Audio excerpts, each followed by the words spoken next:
Graça e paz, minha amiga, graça e paz, meu amigo que acompanha essa nossa meditação. Do lado de cá, as temperaturas se abaixam. Porém, na palavra de Deus hoje, a temperatura é alta. Jesus fala de fogo, Jesus fala de divisão. A temperatura está quente do ponto de vista externo e do ponto de vista interno. Nós estamos lentamente chegando ao final do ano. De hoje, exatamente um mês, nós estaremos celebrando a festa de Cristo Rei do Universo, com a qual nós concluímos o tempo ordinário, o tempo comum, e começaremos um novo ano litúrgico. Portanto, se trata de fim de ano do ponto de vista litúrgico já. E a liturgia vai pouco a pouco nos fazendo pensar nessa realidade do tempo.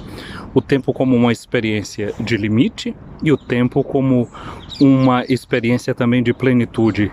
A oportunidade que a gente tem de realizar tantas coisas e tanto bem. Jesus nos ajuda, e a igreja nos ajuda a compreender o mistério dessa presença de Jesus no tempo e como Senhor do tempo e da história na noite de Páscoa. Quando no Sírio Pascal a gente coloca a letra A e Z, a primeira e a última do nosso alfabeto, ou com as letras do alfabeto grego, alfa e ômega, para dizer que ele é o princípio e ele é o fim. Em Jesus há coisas que chegam ao seu fim, à sua meta, e com ele também tem coisas que exatamente passam a deixar de existir e devem começar realidades novas. Hoje Jesus faz uma pergunta para os seus discípulos, ou melhor, ele diz uma coisa, ele diz que ele veio trazer fogo à terra e como ele gostaria que esse fogo já estivesse aceso. Não há como não pensar, por exemplo, no fogo do Espírito Santo que os discípulos fazem a experiência. E esse fogo é um fogo que transforma. Aliás, o fogo tem essa prerrogativa de transformar as coisas. Um metal bruto, aquecido no calor do fogo, ele pode ser maleável, ele pode ser transformado, ele é purificado anteriormente. Os alimentos são transformados pela força do fogo, são cozidos, torrados, assados e adquirem um sabor diferente. O fogo é justamente isso, é um elemento que pode transformar as coisas, purificar as coisas. É nesse sentido que Jesus diz que ele traz um fogo e gostaria de ver aceso no mundo. Ele fala também de um batismo com o qual ele seria batizado. Ele já tinha sido batizado nas águas do Jordão e agora fala de um outro batismo que aconteceria em Jerusalém, a sua morte na cruz. Hoje Jesus também fala de divisão. Ele diz, vocês pensam que eu vim trazer a paz? Eu vim trazer a divisão. Como a gente pode dizer que ele veio trazer a divisão? Como a gente pode dizer que ele não veio trazer a paz, mas sim o conflito?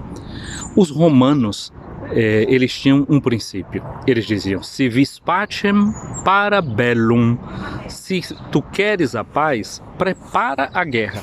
Então, logo era o conflito para eles o ponto principal. E então havia a ideologia no tempo de Jesus, da chamada Pax Romana.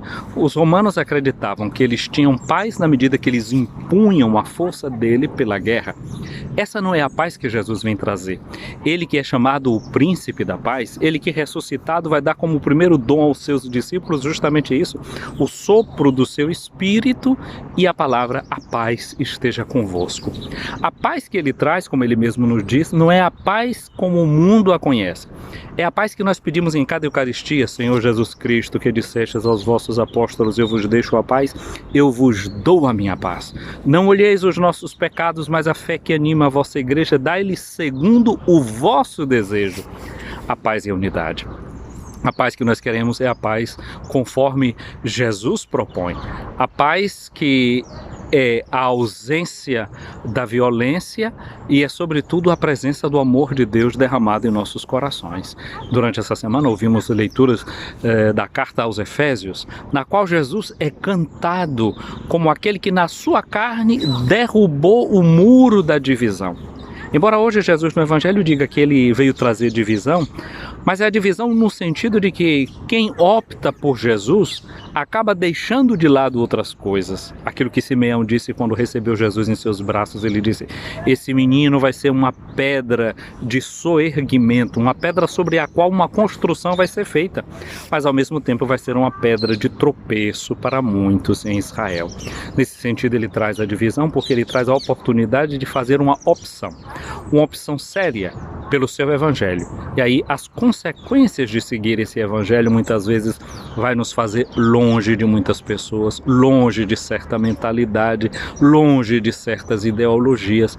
Quanto mais abraçamos o evangelho, ficamos mais unidos a Jesus como centro de nossa vida, seguramente ficaremos distantes de muita coisa que se opõe ao evangelho de Cristo. Nesse sentido, se estabelece uma clara divisão entre o que é de Cristo e o que não é de Cristo, entre aquilo que nós vamos considerar um lucro para a nossa vida e aquilo que devemos considerar de fato lixo e perda de tempo. Que Jesus nos ajude no dia de hoje a viver em profundidade o dom e a graça do seu evangelho. Que haja paz em abundância aos nossos corações. No final desse vídeo, eu quero dizer a você, muito obrigado a você que está inscrito no nosso canal, a você que está inscrito nesse canal. Se você consegue trazer mais alguém a fazer parte dessa nossa família, fico muito contente por isso. Curta esse nosso vídeo, curta outros vídeos que você já viu e não curtiu ainda. Um dia abençoado para você.